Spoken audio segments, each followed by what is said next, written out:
السلام علیکم ورحمۃ اللہ وبرکاتہ۔ خطبہ جمعہ مسجد نبوی ڈاکٹر علی الحذیفی حفظہ اللہ تعالی۔ موضوع دنیا میں انسان کے تین بڑے دشمن۔ ترجمہ شفقت الرحمان حفظہ اللہ تعالی۔ بتاریخ 11 شعبان 1439، 27 اپریل 2018۔ آواز حافظ جنید۔ تمام تعریفیں اللہ کے لیے ہیں، اسی کے ہاتھ میں بھلائی ہے اور وہ ہر چیز پر قادر ہے۔ وہ سب کے اعمال کی نگرانی کر رہا ہے اور وہ سب کو اعمال کا پورا پورا بدلہ دے گا۔ وہ کسی پر بھی ذرہ برابر ظلم نہیں کرتا، اور اگر کوئی نیکی ہوئی ہو تو اسے بڑھا دیتا ہے، اپنی طرف سے اجر عظیم عطا فرماتا ہے۔ میں اپنے رب کے فضل عظیم پر اسی کی تعریف اور شکر بجا لاتا ہوں۔ میں گواہی دیتا ہوں کہ اللہ کے سوا کوئی عبادت کے لائق نہیں، وہ یکتا ہے، اس کا کوئی شریک نہیں، وہی جاننے اور خبر رکھنے والا ہے۔ میں یہ بھی گواہی دیتا ہوں کہ ہمارے نبی جناب محمد صلی اللہ علیہ وسلم اللہ کے بندے اور اس کے رسول ہیں۔ آپ بشیر و نذیر اور سراج منیر ہیں۔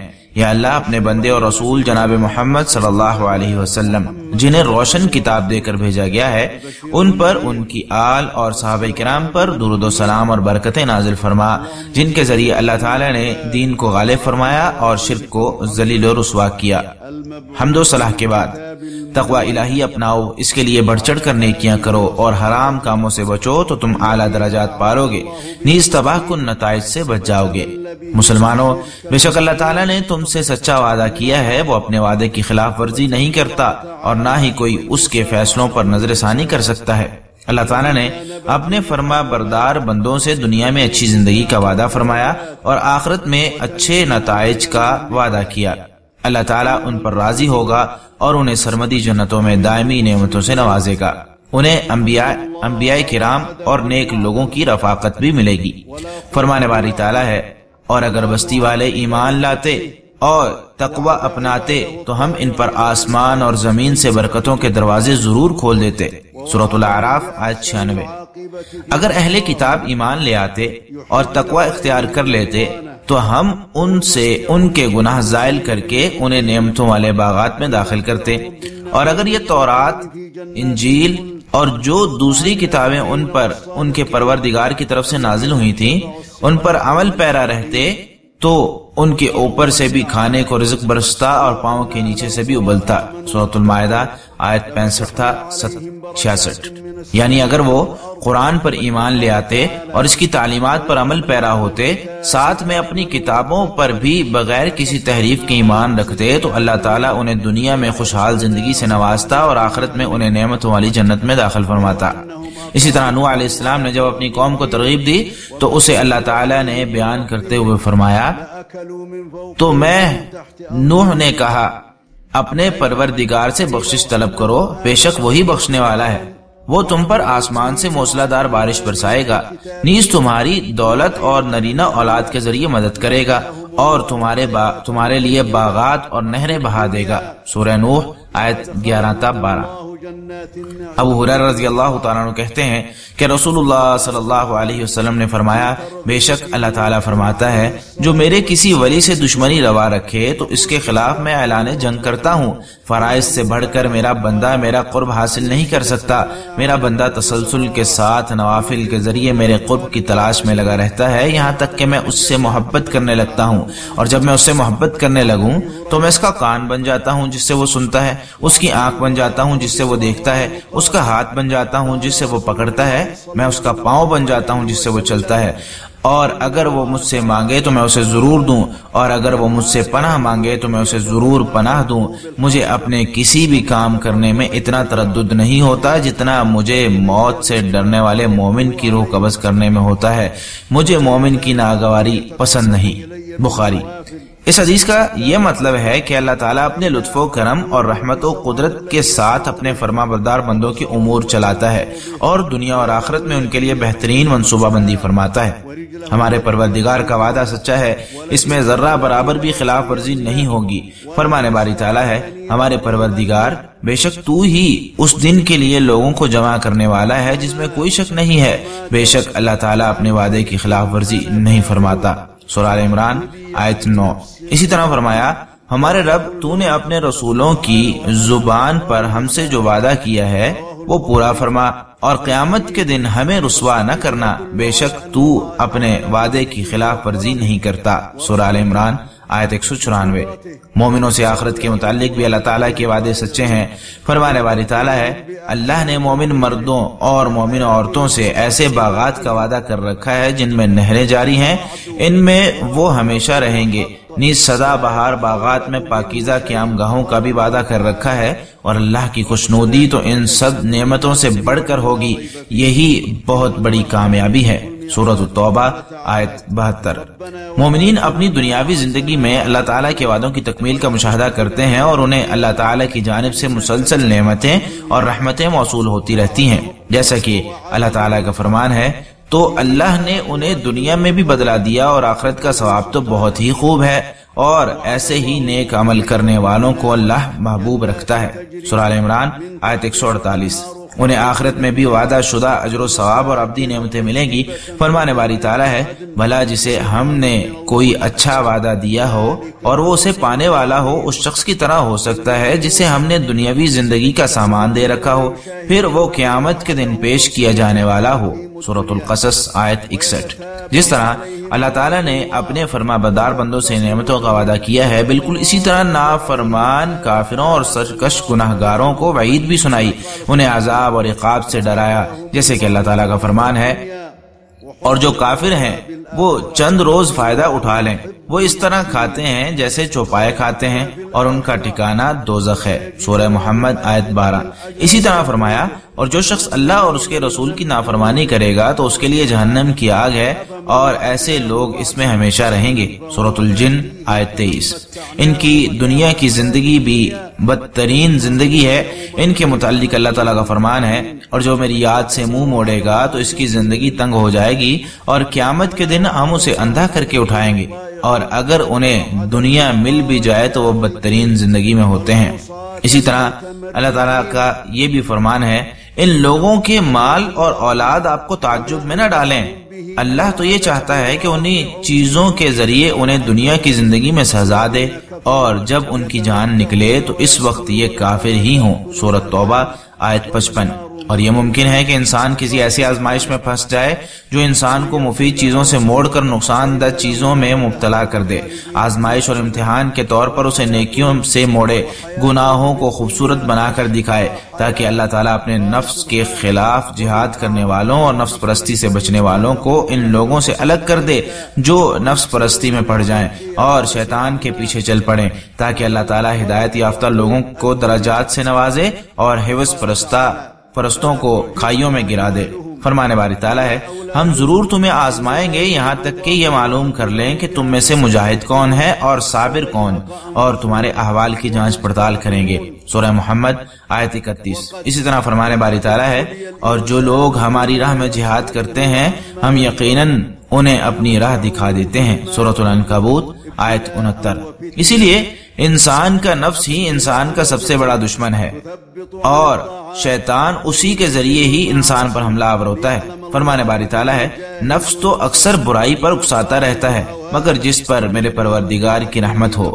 سورہ یوسف آیت 53۔ ایسے ہی فرمایا، وہ صرف گمان اور من چاہی چیزوں کی ہی پیروی کرتے ہیں۔ سورۃ النجم آیت 23۔ اسی طرح فرمایا، اور جو شخص اپنے نفس کے حرص سے بچا لیا گیا تو ایسے ہی لوگ کامیاب ہیں۔ سورۃ الحشر آیت 9۔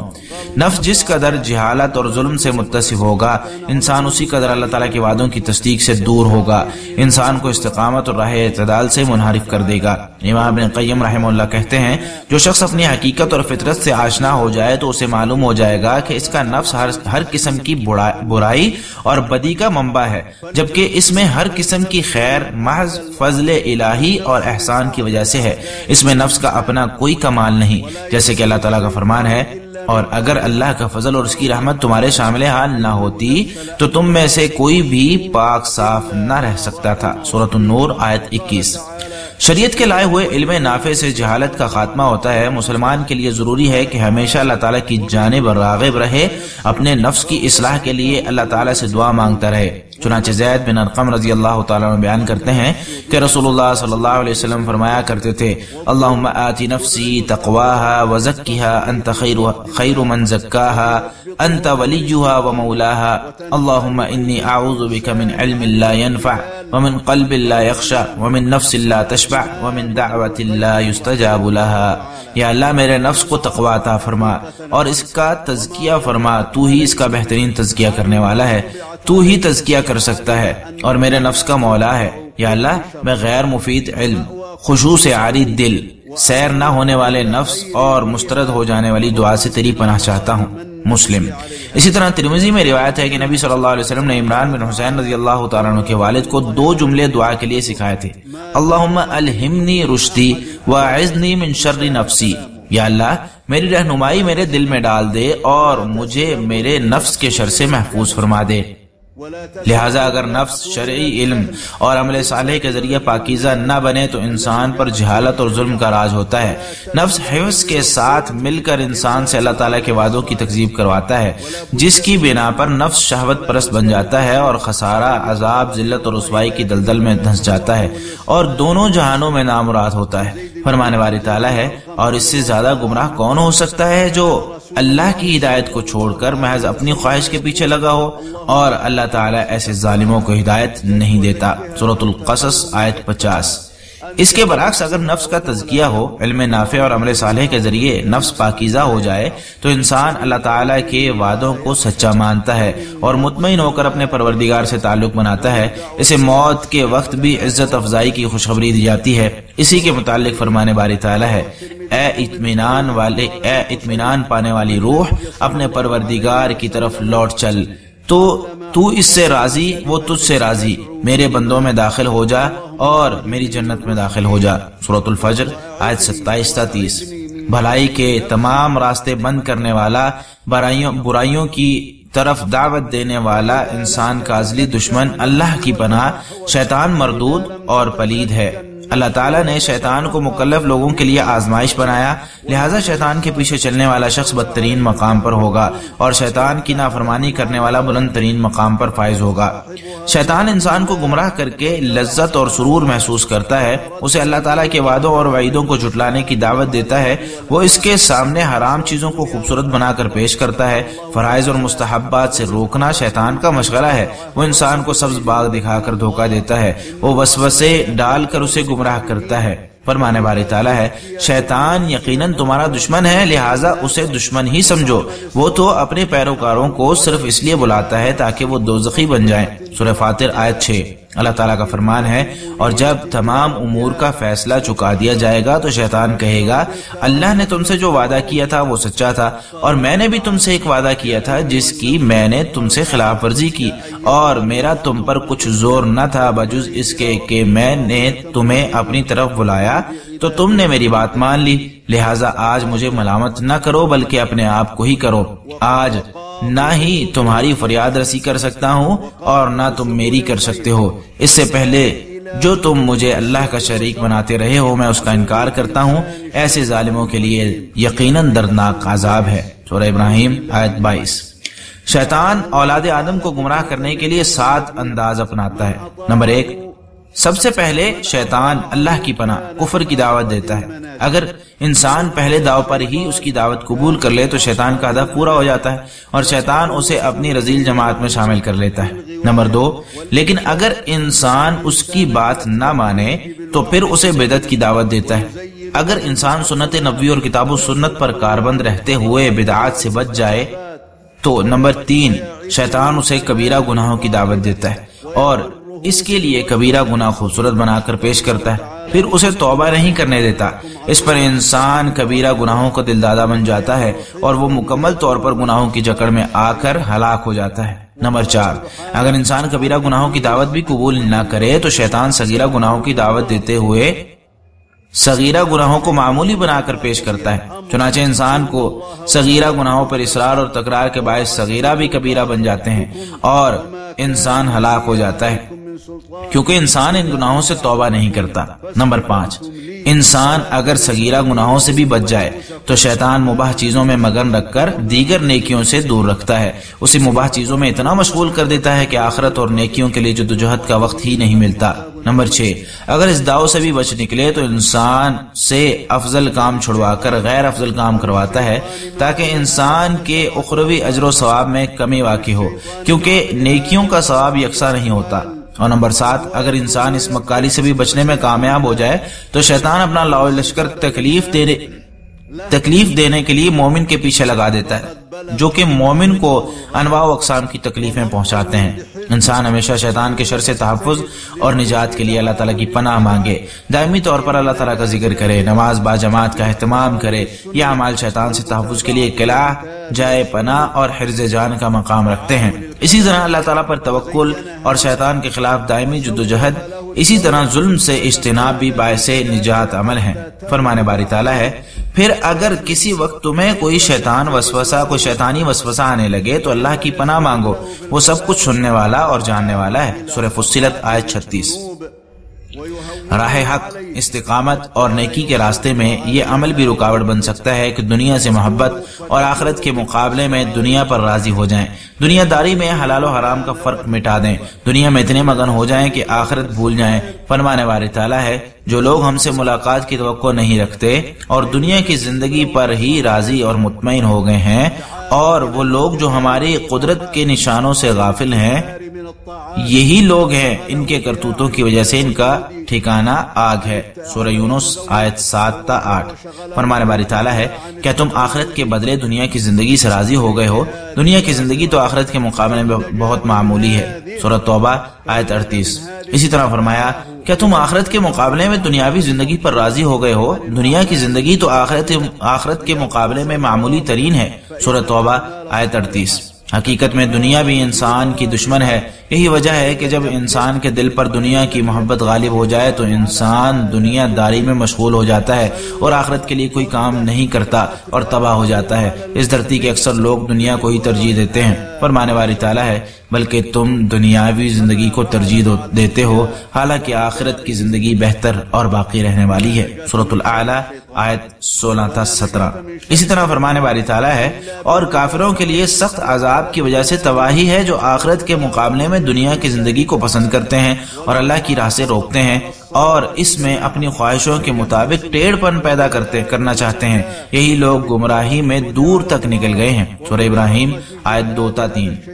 دنیا کے شر و ضرر سے نجات اور بچاؤ ایسے طریقے سے دنیا کمانے پر ملے گا جو کہ شرعی طور پر جائز ہو، اور اللہ تعالیٰ کی طرف سے حلال کردہ چیزوں کو بغیر اسراف اور فضول خرچی کے استعمال کریں۔ اللہ تعالیٰ کی مخلوق پر تکبر اور گھمنڈ مت کریں، ان پر نخوت اور غرور نہ جمائیں، اپنی قوت کے بل بوتے پر حقوق العباد پامال مت کریں۔ یہ بات بجاننا بھی بہت ضروری ہے کہ دنیا فانی اور دھوکے والی ہے، یہاں حالات تہو بالا ہوتے رہتے ہیں۔ اگر یہ حقیقت ہمیشہ یاد رہے تو اس کی وجہ سے دلوں کی اصلاح ہوتی ہے، جیسا کہ مستورد فہری رضی اللہ تعالیٰ عنہ کہتے ہیں کہ آپ صلی اللہ علیہ وسلم نے فرمایا، آخرت کے مقابلے میں دنیا صرف اتنی سی ہے کہ تم میں سے کوئی اپنی انگلی سمندر میں ڈالے اور دیکھے کہ انگلی پر کتنا پانی ساتھ آتا ہے۔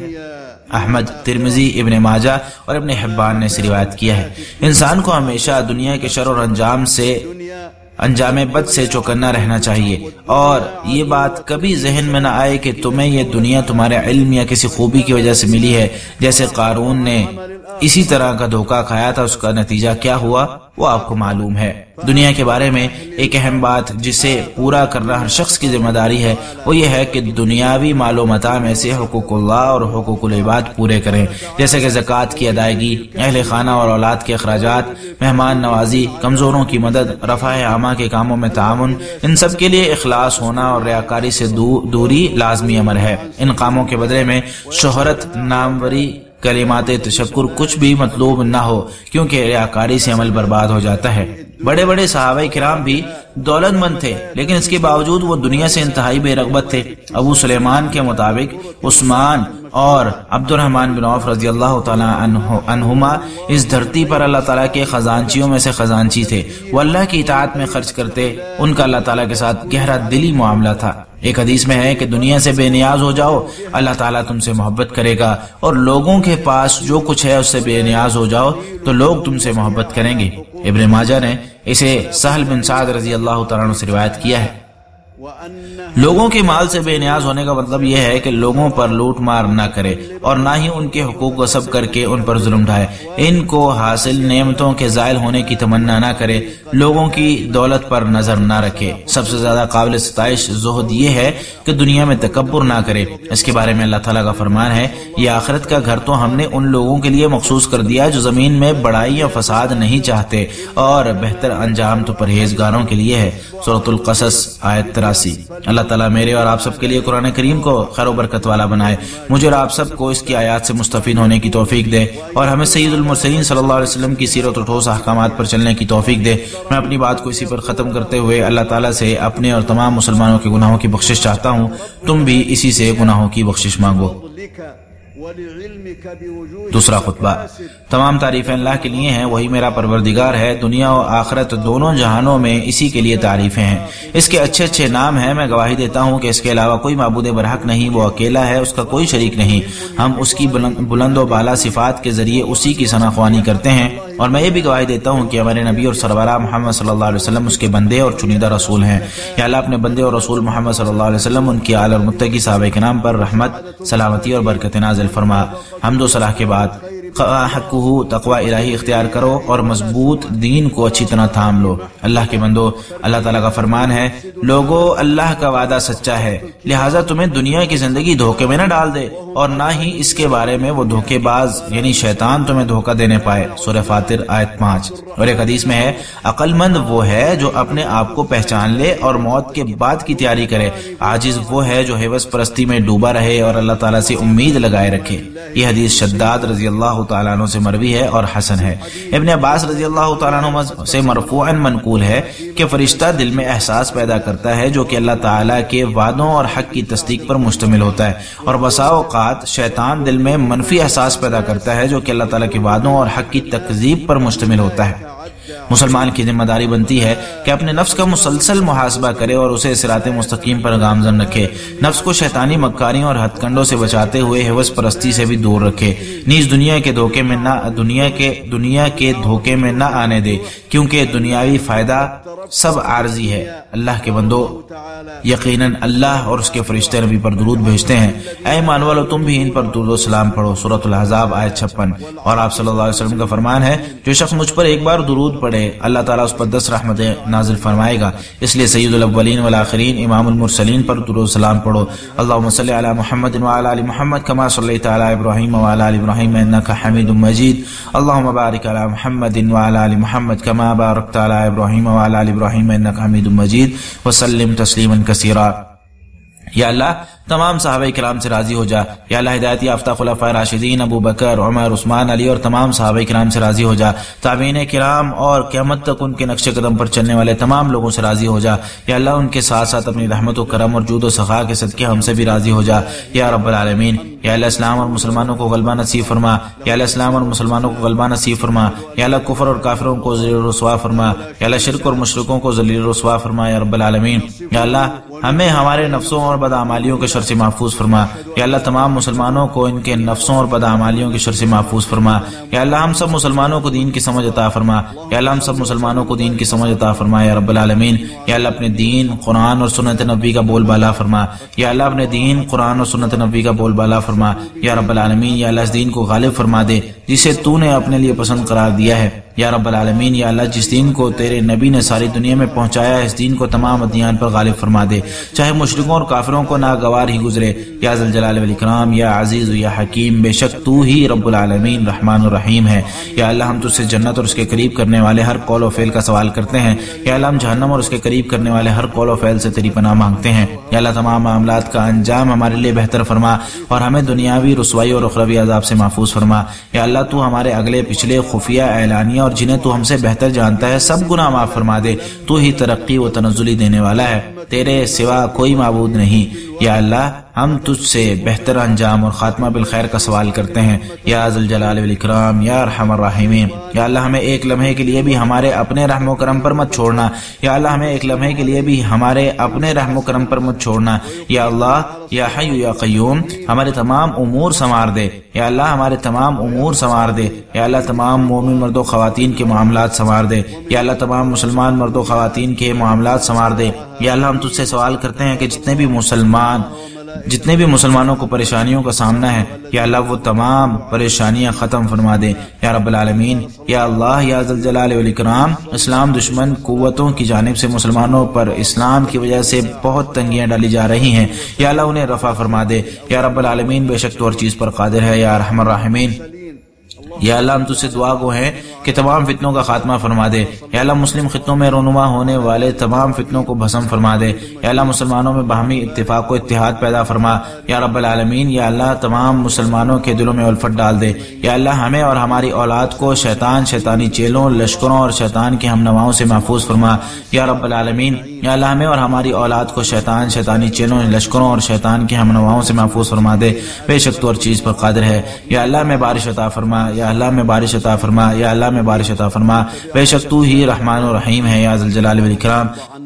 یا اللہ خادم حرمین شریفین کو تیری مرضی کے کام کرنے کی توفیق عطا فرما، یا اللہ انہیں تیری مرضی کے مطابق توفیق عطا فرما، یا اللہ ان کی تمام تر کاوشیں تیری رضا کے لیے مختصر فرما یا رب العالمین۔ یا اللہ ان کی ہر اچھے کام کے لیے مدد فرما، یا اللہ ان کے ذریعے اپنے دین کو غالب فرما یا رب العالمین۔ یا اللہ انہیں صحت و عافیت سے نواز، بے شک تو ہر چیز پر قادر ہے۔ یا اللہ ان کے دونوں نائبوں کو تیری مرضی اور تیری رہنمائی کے مطابق ایسے کام کرنے کی توفیق عطا فرما جس میں اسلام اور مسلمانوں کی بھلائی ہو۔ یا اللہ ان کے ولی عہد کو بھی صرف وہی کام کرنے کی توفیق عطا فرما جن میں تیری رضا ہو۔ یا اللہ ان کی بھی تیری مرضی کے مطابق رہنمائی فرما دے اور ان کی تمام تر کاوشیں تیری رضا کے لیے مختص فرما لے۔ یا اللہ ان کے ذریعے اسلام اور مسلمانوں کو فائدہ پہنچائے یا رب العالمین۔ یا اللہ انہیں بہترین مشیر عطا فرما جو انہیں تمام خیر کے کاموں کا مشورہ دیں اور خیر کے کاموں پر معاونت فرما یا ارحم الراحمین۔ یا اللہ ہر قسم کے شر اور برائی سے ہمارے ملک کی حفاظت فرما، یا اللہ بدعتیوں کو ذلیل و رسوا فرما دے، یا اللہ بدعتیوں کو ذلیل و رسوا فرما دے۔ یا اللہ اپنے نبی محمد صلی اللہ علیہ وسلم کی سنت کا بول بالا فرما، یا اللہ تیرے نبی صلی اللہ علیہ وسلم کی سیرت کا بول بالا فرما، بے شک تو ہر چیز پر قادر ہے۔ یا اللہ بدعات اور بدعتیوں کو تباہ و برباد فرما، بے شک تو ہر چیز پر قادر ہے۔ یا اللہ ہمارے فوجیوں کی حفاظت فرما یا ذی الجلال والاکرام۔ یا اللہ اپنی رحمت کے صدقے پوری دنیا میں اسلام اور مسلمانوں کی حفاظت فرما یا ارحم الراحمین۔ یا اللہ کمزور مسلمانوں پر خصوصی رحم فرما، یا اللہ مسلمانوں کو ہر قسم کے شریر کے شر سے محفوظ فرما دے یا ذی الجلال والاکرام۔ اللہ تعالیٰ، اللہ کے بندو، اللہ تعالیٰ تمہیں عدل، احسان اور قریبی رشتہ داروں کو دینے کا حکم دیتا ہے اور تمہیں فحاشی، برائی اور سرکشی سے روکتا ہے۔ اللہ تعالیٰ تمہیں واعظ کرتا ہے تاکہ تم نصیحت پکڑو۔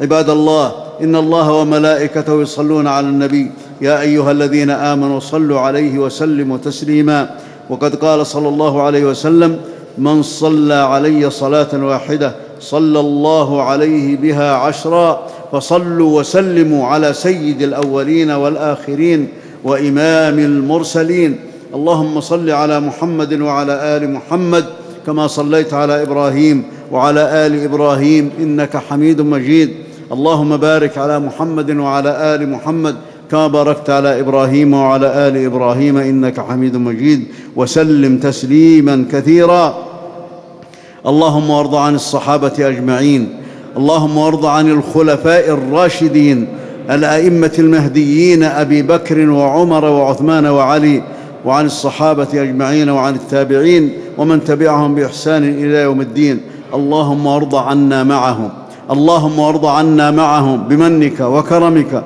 ورحمتك وفضلك يا أرحم الراحمين اللهم أعز الإسلام والمسلمين اللهم أعز الإسلام والمسلمين اللهم أذل الكفر والكافرين والشرك والمشركين يا رب العالمين اللهم أعذنا من شرور أنفسنا اللهم أعذنا من شرور أنفسنا ومن سيئات أعمالنا اللهم فقهنا والمسلمين في الدين اللهم فقهنا والمسلمين في الدين يا رب العالمين اللهم انصر دينك اللهم انصر دينك وكتابك وسنة نبيك يا رب العالمين اللهم أظهر هذا الدين الذي ارتضيته لنفسك يا رب العالمين وبلغه رسولك صلى الله عليه وسلم، أظهره على الدين كله ولو كره الكافرون والمشركون يا ذا الجلال والإكرام.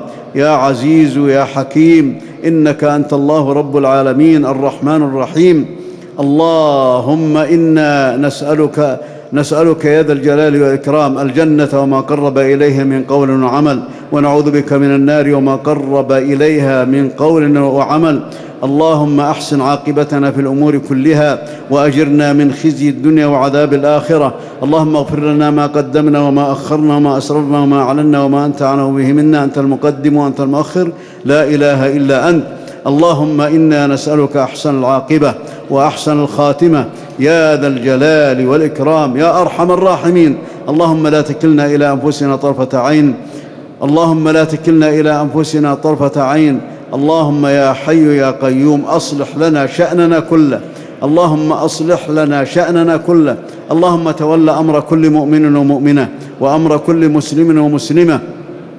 اللهم إنا نسألك أن ترفع ما نزل بالمسلمين من الكربات والشدائد يا رب العالمين. اللهم ارفع عنهم الضراء، اللهم ارفع عنهم يا ذا الجلال والإكرام الاضطهاد الذي اضطهده أعداء الإسلام يا رب العالمين لعبادك المسلمين يا رب العالمين، والذين آذوهم لأجل دينك، إنك على كل شيء قدير يا أرحم الراحمين. اللهم إنا نسألك أن ترفع الفتن، اللهم أطفئ الفتن التي اشتعلت في بلاد المسلمين، اللهم واجمع كلمة المسلمين على الحق يا رب العالمين. اللهم ألف بين قلوبهم. اللهم أعذنا وأعذ ذرياتنا من إبليس وشياطينه وجنوده يا رب العالمين، ومن شرور أنفسنا وسيئات أعمالنا. اللهم أعذ المسلمين وذرياتهم من الشيطان الرجيم وذريته يا رب العالمين، إنك على كل شيء قدير. اللهم أغثنا يا أرحم الراحمين، اللهم أغثنا، اللهم أغثنا، إنك أنت الرحمن الرحيم يا ذا الجلال والإكرام. اللهم وفق خادم الحرمين الشريفين، اللهم وفق خادم الحرمين الشريفين لما تحب وترضى. اللهم وفقه لهداك واجعل عمله في رضاك. اللهم إنا نسألك أن توفقه للرأي السديد والعمل الرشيد ولما فيه خير الإسلام والمسلمين يا رب العالمين. اللهم وفق نائبه، اللهم وفق نائبه ولي عهده لما تحب وترضى. اللهم وفقه لهداك واجعل عمله في رضاك. اللهم وانفع به الإسلام والمسلمين يا رب العالمين. اللهم وارزقه البطانة الصالحة التي تدله على كل خير والتي تعينه عليه برحمتك يا أرحم الراحمين. اللهم احفظ بلادنا من كل شر ومكروه. اللهم أذل أهل البدع، اللهم أذل أهل البدع.